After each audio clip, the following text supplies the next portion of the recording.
have a what? Ode to An joy. ode? An ode to joy. Oh my god, I hate you. It's the fact that you. Please tell me you're recording in I real time. did, and I didn't. I walked right into that BS. Oh my lord, James. Oh my god, I'm so dumb. I am absolutely just. I hate you. All right. Welcome to Quantum Beer Break. I'm James. What are you drinking, James? Uh, Pure Leaf brewed iced tea. Um, Wow.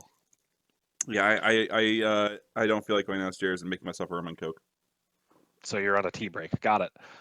So this is Jacob. I am drinking V for Victory's Twisted Monkey. Ooh. Their double check the Belgian style blonde ale with mango. Oh, it's always got to be the blonde ales. hmm With a twist of mango. It's nice, actually. How do you twist a mango? Well, you grab it by two pieces and Just. twist. Welcome to an episode of Quantum Beer Break, the Beerthralls podcast about the Aetherium, both tabletop skirmish game and now the role-playing game. And We've hopefully had a new game that's coming out soon. exciting. So we've seen on the Facebook page recently that there have been some questions now that there's some more material and a new demo scenario for the Aetherium role-playing game, all in its great majesty. I Whoop, I whoop, whoop. I do want to play the pylon heist. How do you make a character? Because there's some sort of new concepts. There's definitely, this is a different type of role playing game than either a traditional sci fi or a fantasy game like Dungeons and Dragons. And there's been some confusion how to make characters. So, as someone who has made several characters, both for my own game and for a demo game that I wrote and ran myself, James was one of my players. Yep. I did everything. And all he had to do was point the character forward. James, And screw how up the much mission. how much did you fall on your face, would you say? Oh, a lot. And we were going to start a game, and then it's like life happened. But we started developing characters, and we actually sat down and built myself a character. Essentially a farmer with a shotgun. Uh, a seaweed farmer with a shotgun. I really thought you were going to say with a seaweed shotgun for some reason. And drones. So Lots much of drones. shield drones. So let's talk about how to make a character. James, do you have a visual aid to walk us through this process? I do. I have the Aetherium official character sheet right here. I'm impressed. Do you? Actually, I do. Fair. I mean, I don't know why I doubted you. It's We a did it's at a least a little prep work for this. it's a PDF, but So, the Ethereum role-playing game, as a quick primer, if you haven't seen our content before or you don't know what the Ethereum game is, it is the far distant future. Resource scarcity, as well as the mega corporation concerns of the modern world, have sort of turned people off of the idea of spending their time in the meat space. Alongside of this sort of technological evolution is the discovery of a realm that is the Ethereum. If you could think of it as kind of like cyberspace from other sci-fi stories, somewhat like the Mhm. Matrix, except it's not quite as strictly technological. Like there's a chair where you sit in and jack in, but the Ethereum is a mindscape. Everyone who is there is aware that it's the Matrix. And they're aware that it's not the physical world they're accustomed to, but only certain people are capable of really taking advantage of that and sort of reshaping this mental world through the force of their will. Yeah, It most is people. less like the Matrix, more like Ready Player One. Yeah, so most people are just wandering around doing their thing. There's even entire corporations inside of the Ethereum. You, as a character, uh, you're kind of like you know about the Ethereum, and your mind is actually warping the Ethereum to fit your idea. Like you're able to hack it. So it In makes you a fact, little more special than the normal person. in fact, there's a term for the people who can do this. They are known as icons. Is they can, in some way, uh, manipulate the ethereal space around themselves, which is represented in this game in a number of ways, both where you get to define your abilities, your equipment, and you can temporarily manipulate the environment around you in game. when we say come up with a concept for making a character, that's actually really important for this game in particular. We're going to make several comparisons to other role-playing games as we go, both in terms of how dice resolution and testing and conflict plays out, but also in terms of concept. Think of your concept in broad terms.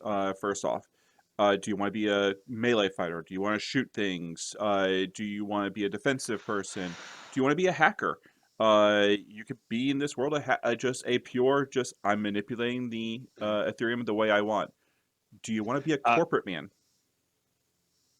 Big pause as anyone considers, do I want to be a corporate man? So in traditional role-playing games, like Dungeons and Yes, Dragons will be the yes. really classic one we use as an example. Um, this sort of concept is both still there, where you need to come up with what kind of character you want, but it's codified a little more firmly by ancestries or races for previous editions terms and classes, where your character's development and your abilities are sort of sorted into fairly rigid boxes for you as the game goes on. Whereas a fighter is going to be more similar to other fighters than he will a wizard. So one of the things that sort of distinguishes this right off the bat is there are no classes in Ethereum. Correct. There's something similar which we'll get to, but it's not nearly as defining. So in other games of like the sci-fi genre, like Shadowrun will have professions which kind of gear up like street samurai or shaman. There's not even that level. Like the closest I can almost think of is Call of Cthulhu Yeah, that's or actually a good. Fate, That's a good where example. you really you're defined by what abilities you choose more than a class or other rigid specification. So know that going into it, this concept is going to help guide you for what you want to do. So when I made my characters for the role-playing game, I wanted to make 5 characters when I built my demo, so I could have up to 5 people play my demo. But I also wanted to kind of have a concept that make it easier for me to make these characters. So I decided to make the Cowboy Bebop crew and then just change some names, which made it Yeah. much easier because I had a template for each character where I knew not Spike would play a certain way. He'd want martial arts in some way. I knew not Jet would probably be some kind of leadership role. I knew not Ed would have some kind of hacking ability. And one of them's a dog. Don't think of yourself like I want to build a Superman. I want to build a person that does everything. Think of it as if you Oh, were I going. thought you meant play like Superman. Like, I want a person who can fly and punch stuff real hard. And You meanwhile, you me as the can DM over here is like, yeah, we can make that. That's you easy. can do that. Yeah, that's fine. Um, now, No, like seriously, we could build a man who flies and punches things. Probably even shoots laser eyes. yeah, That's doable. that it is totally doable. But like I'm talking about doing everything. So if you're like I want to shoot things and punch things, and I also want to hack things, and I want to do viruses, and I want to just, you're not going to be able to do everything. Just start with a basic concept of, you know, I just want to be able to, like, my main focus is like we'll actually use my character as an example. I wanted to defend people and not attack very much. The character is a pacifist. He just wants to. I know he Lame. just wants to experience the Ethereum and just explore things, and he really wants to be Resex. Um, so he has a lot. He wanted to be focused more on defending his group, defending his people, defending himself, and basically outlasting the other group. So once you have some idea what kind of character you want to make, the first thing you're going to do is place your stats. There are 2 sets of stats. There are the core stats. There are 7 of these. Force, which measures how much physical force you can bring to bear on something. And quick side note, we are talking about a force. When we're talking about these stats, is not necessarily related to your actual physical body. There's a separate set of rules for that entirely. There's a It's meat more space. in the Ethereum. How strong is your presence? Like this still basically relates to strength. Like get strong, lift pillar, throw man. We should also mention real quick, and we should have done this in the beginning. We're going to go over just building your Ethereum character, not the meat space character. The meat space, the real world rules do exist in this game, but even the developers, in what I thought was a very good move, recommend not worrying about them for your first few sessions. Yeah. Like honestly, know that they're there, but there's a reason they're not even in the character creation section of the book, where that is an additional element for people who want to play that way. But you can have a great time with this game without ever statting up your physical character, other than just knowing what does your character want, Yep. And how would they go about getting it? Which was honestly what we should have said for your concept is A, figure out what your character wants. B, how do they get it? So Um, yeah, forces the your physical exertion against something. yep. Melee attacks. It's very similar to strength His strength. in classic role playing systems. Coordination is sort of your hand-eye coordination, how good you at putting things together. It's used for doing ranged attacks, so it's pretty similar to dexterity. Speed is a measure of how quickly you react to things. So this is a slight differentiation where you can be extremely well coordinated, but still kind of slow. Yep. So, and this simply refers to how quickly do you react to things. If you're in like a race against time or other characters, speed is what you're going to lean on. Charisma. Charisma is exactly what you think charisma is. It's pretty much the same stat. Um, it is how well you interact with other people and refers to sort of catch-all of talking to people, reading people, and getting people to do what you want. Composure is sort of how do you react to things? How do you keep your can you keep your cool? Is this a way when stuff is going really wrong? Can you stay calm and react to things? Reasoning is sort of a measure of your intellect, of your intelligence, of like your raw ability to process data, put together the pieces, and figure stuff out. And finally, perception is the stat about how observant are you, both of things happening around you, but also of people. Depending on the situation, perception might be called for instead of another stat when trying to get like a cold read on somebody and figure out, hey, what does this person want? Are they lying to me? So all of these stats are fairly important. Some are going to come up more easily when you're thinking about stuff. So I'm going to bring up our first set of actual rules and how do you make a test in the Aetherium role-playing game, because this is actually somewhat important to knowing where you want these stats to be. So a test in the Aetherium role-playing game. All tests are done using 10-sided dice or d10s. You roll a number of d10s equal to your stat that's being tested. So if you were trying to push something over or lift a virtual car off of a virtual civilian, then maybe a force test would be called for, in which case you would grab a number of d10s equal to your force stat. Say you had a force of 4, then you would grab 4 d10s and roll them. Each roll is going to have a success value, an SV. By default, that is 7 or higher. And it's also going to have a difficulty, which is the number of successes you need. So if I was a DM and I'm adjudicating, we're trying to lift this car off of the civilian, I'm going to say the default success value is fine. There's no circumstances making this easier or harder. And you're going to need at least 1 success to move this car. So you're going to roll your 4 dice, and any number of 7 or higher is a success, and you would pass the test. So any roll of a d10 that is a 10 will explode and let you roll another d10. This is a mechanic pretty common in a lot of RPGs, so it helps even if you don't have a lot of dice to roll. If maybe your stat's not like super great, try to lean my exclamation face back in the camera, then you will still have a chance. All right. We'll talk a little bit more about some of these other rules you see scrolling by, but an important mechanic to know for now is the difficulty is how many successes that you need to pass the test.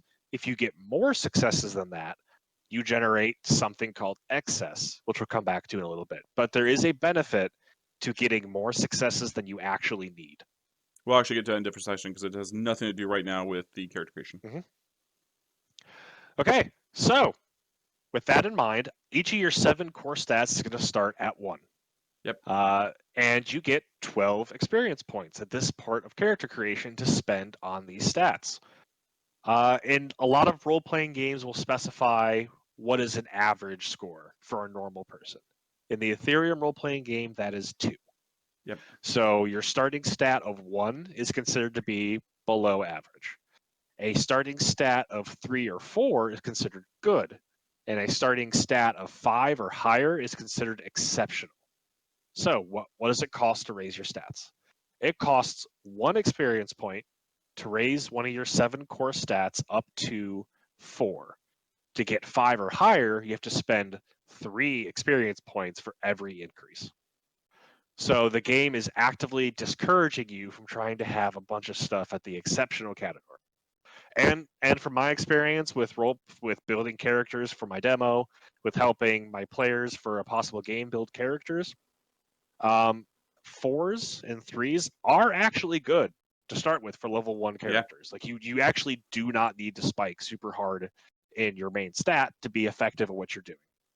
Breaking now, if we were going to break the game, and we were going to discuss Min-max. min-maxing stuff, don't take a 5. The extra point somewhere else is way better than having a 5 in a stat.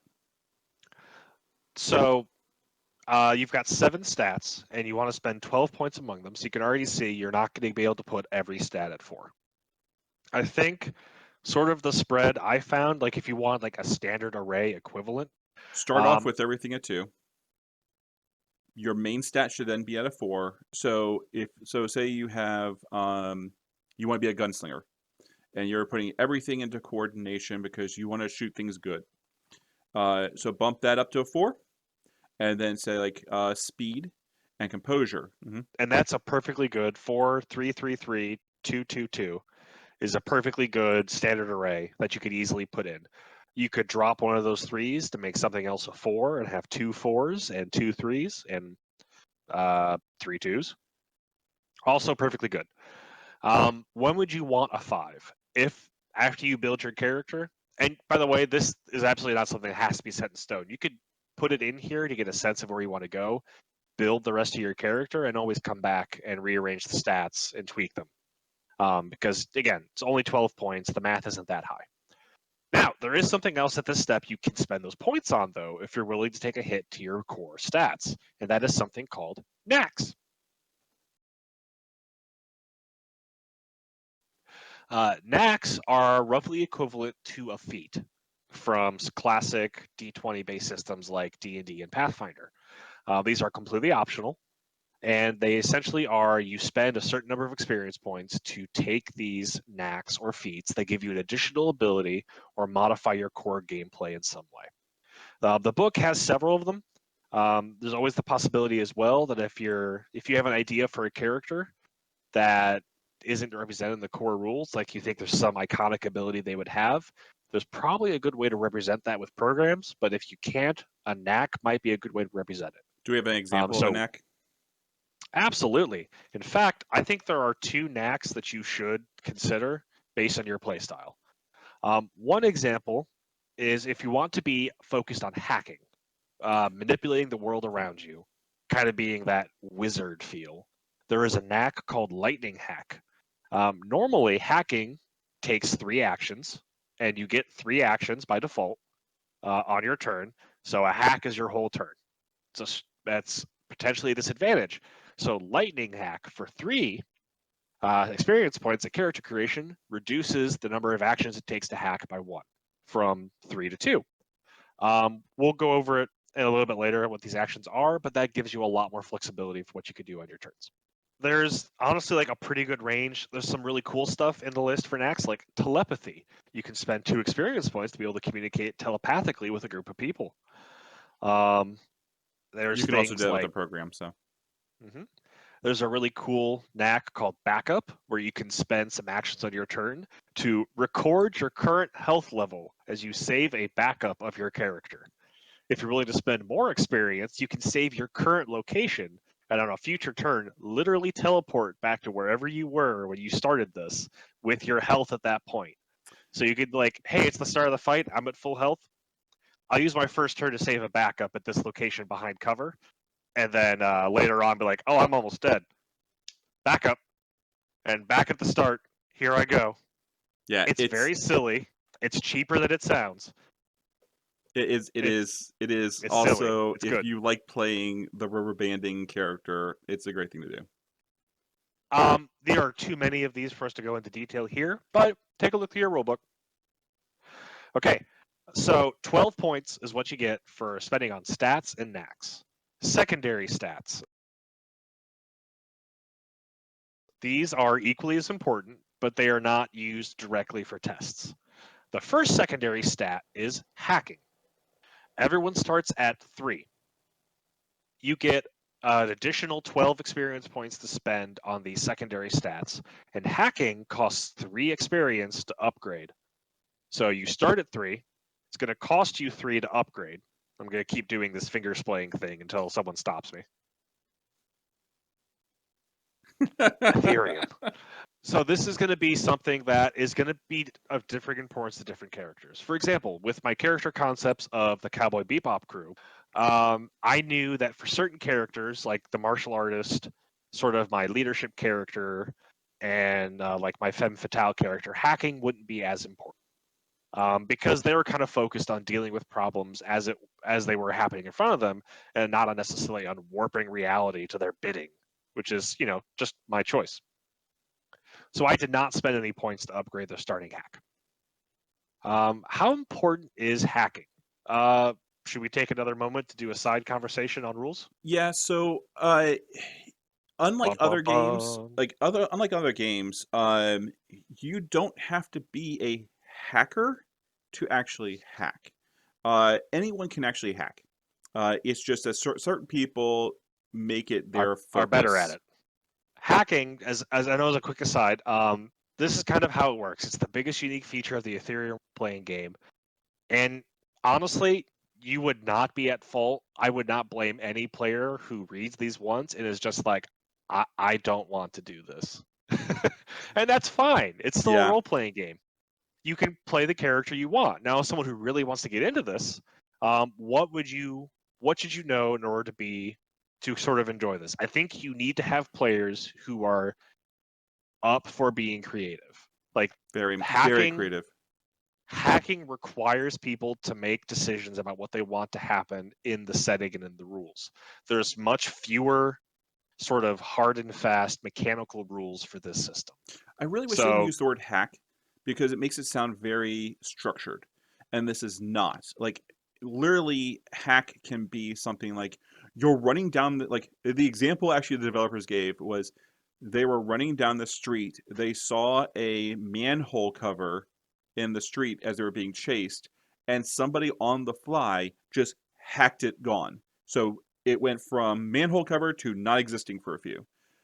It and, will reform because the pylon is going to reinforce the reality that's going on, but the character was able just to basically erase it for a second or move it out of the way. this is actually where it has a little more similarity to the Matrix as opposed to just Ready Player One. Whereas in the Matrix, characters are able to manipulate, add bricks over a window to keep someone from going out of it, make a leap far further and faster than an ordinary human would be able to do. Hmm. That's all stuff you could potentially do with this game's hacking rules.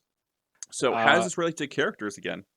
Real quick, what we said earlier in regards to you can roll up to your number of dice. So when you get more successes than you needed for a normal test, you generate a resource called excess that you can spend for benefits. If you get more successes than you needed for a hacking, you get punished. You get punished. You actually take damage for every success past what you needed because recklessly trying to exert your will on the universe is bad. So that's why it's particularly relevant, both to realize how hard you think something will be, but also to have other abilities to make this less dangerous. So again, you could absolutely, like, if you want to play like a traditional sort of like wizard character, we're like, oh, I want to throw fireballs or use spells. Hacking is basically the shorthand way of having an entire spell book of things you can do. Do you Yeah, want the effects of hold person or levitate or fly? Can you figure out a way to do that with hacking? Probably. So for yeah, characters who like the control or battlefield aspects of playing wizards, I highly recommend checking out the hacking rules and building a character that can be effective at hacking. The hack stat. Each point of hack is one more die you can optionally roll. So every character starts with 3, and that number can't be reduced. So you can always have up to 3 dice. 3, there are 4. Oh, actually, let me help myself out here with my finger puppet show. There are 4 disruption symbols on any given Ethereum die, and you have 3 to start with.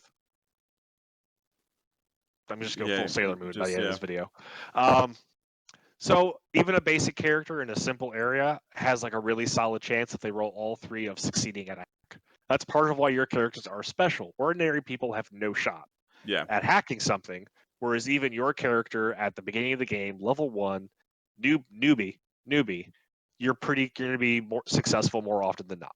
Yeah. So absolutely try it. Don't feel like you have to put a bunch of resources into your hack stat to successfully hack anything. Once again, we'll do a hacking. It's a huge thing you can do. You can hack other people's guns and stuff like that. But the hack stat is important because it lets you basically make your character more flexible. Okay. Defense. You skipped an important one, my good man. Which one? Iconology. Oh, yeah. Okay. Yeah, on the sheet it goes defense, var, hack, iconology. But yes, iconology is next. Okay. Iconology is an interesting stat. Iconology is a stat which refers to your iconic program, which we'll talk about in a few seconds. Essentially, a quick way to think of it is every program acts as a piece of gear or a special ability of your character, and all of your characters are going to have a set of programs called iconic programs, which they are guaranteed to have. Yep. They're built Other into you, not into the system. Other role-playing game systems will have something like this, represented by stunts or like personal gear, where if you lose access to it, then per the game's rules, you should get access to it again before too long. Like if any loss would be temporary, it's something that you are expecting to use a lot, and the iconology stat gives you more resources to create those programs. So the higher. In my character's example, my iconic program was a shield drone that basically was able to defend a lot of people around me. It was able to throw up like an invisible shield that was able to protect people.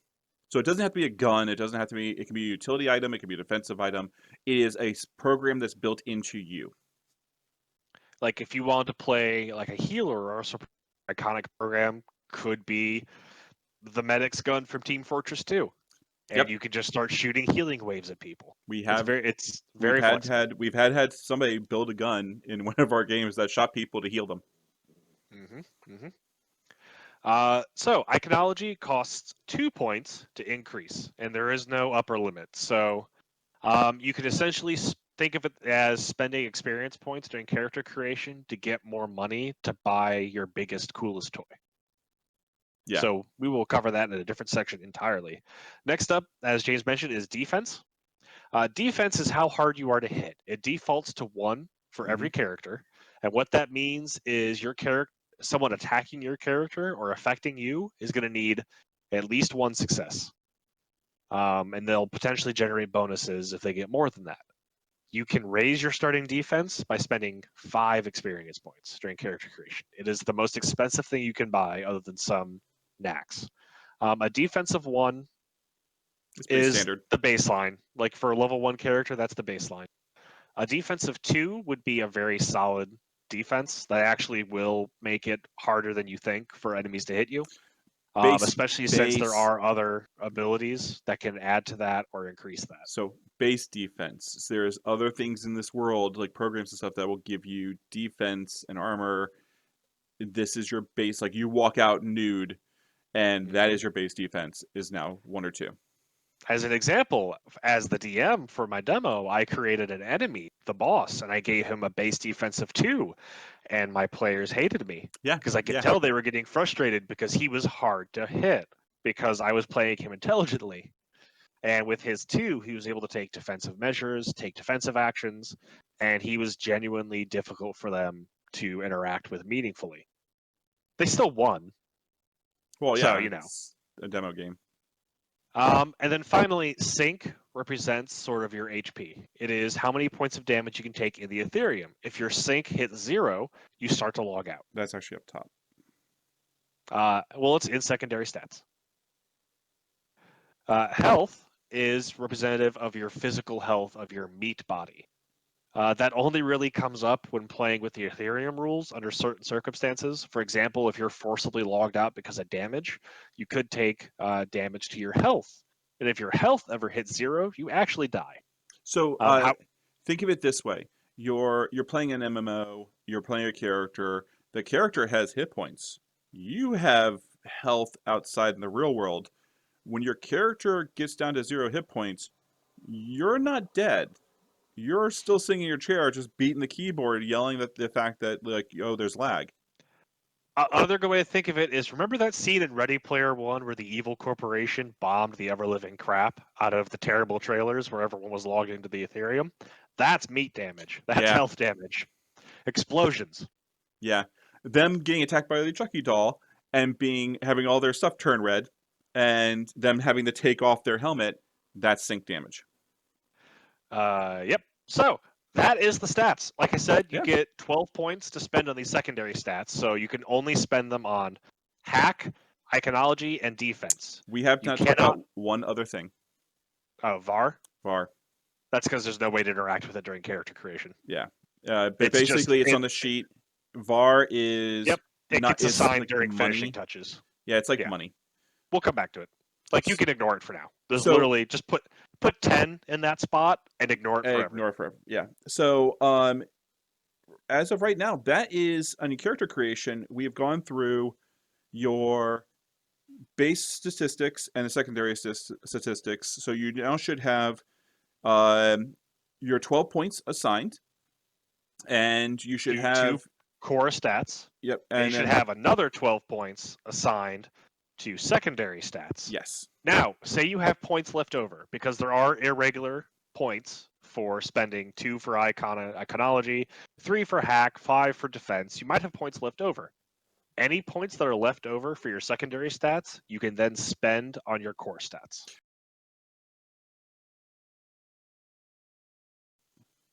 The next thing you're going to do after picking your stats and any knacks or feats that you could take with you is your spec. A spec is the closest thing the Aetherium role-playing game has to a class. Essentially, there are, like, doing quick counting, there's 10 specs for available to you at the start of the game, and you'll choose one of them. At each level up, you'll get to choose one spec, and you'll gain the next ability from that spec. So if you go all the way down your starting spec, you'll get stronger and stronger abilities, or you could choose a different spec and sort of multi-class a little bit. Now, this doesn't really influence anything else you can pick, so it's not like a traditional class. It's more just, here's an entire combo plate of extra abilities that could further customize or give you a way to focus your character build. give an example. Several examples. One spec you could take is the Aethertect. The Aethertect, for his starting ability, once per turn, he can make a hack take one less action. So if you remember from earlier, when I said that you could take a knack to make all hacks take one less action, and if the Aethertect, I don't know, took that knack like a clever min-maxing player, he can hack twice in a turn. Once for one action, and then again for the normal 2. So Aethertect's an extremely strong choice for people who want to do the wizard stuff with hacking. Yeah. Other examples, the Celeb is you are a natural born leader and you get abilities to sort of take charge and inspire people around you. Desync is very combat focused. For example, their beginning ability lets them quickly modify their weapons that they're using. Like doing things like, oh, I'm going to load armor piercing bullets, chunk. And then in a different fight, oh no, I've got thermal rounds so we can burn this thing down. Shink. I think Anne was playing a celeb where she was basically just pointing at people and go, do extra stuff. Mm-hmm. She was basically the bard of the group. Some other ones I thought are really cool. The Lancer gives you a way to use your hacking ability to directly attack people. I keep comparing hackers in Aetherium to wizards in D&D. This is straight up using the psychic powers from Mass Effect at this point, where you were just like channeling your brain and just being like, you cease to exist.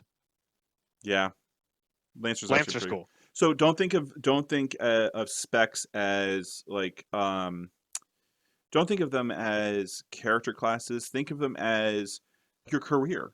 Like what are you doing as your primary thing in the Aetherium? My character, I think, was just doing heavy lifting and doing other stuff, and he took I think is like the armored one. I don't know, man. But like I said, Turns out Farmer with a very fancy drone shotgun was actually a little hard to build as a character. it was actually So pretty hard. thank you for that. You're welcome.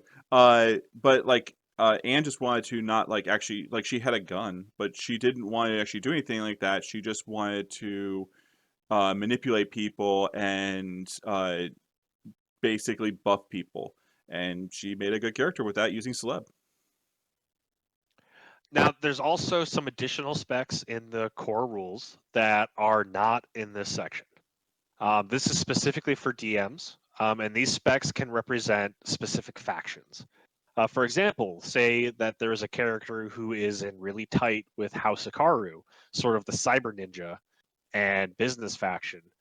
Perhaps you could make an NPC character with this special DM only spec. Or if one of your players gets a lot of reputation and gets in good with that faction, maybe you can make that spec available to them where they can start taking abilities that relate specifically to that faction. Or if you're running a game that's basically you're just all House of Karu, open that You can section make up to that them. available.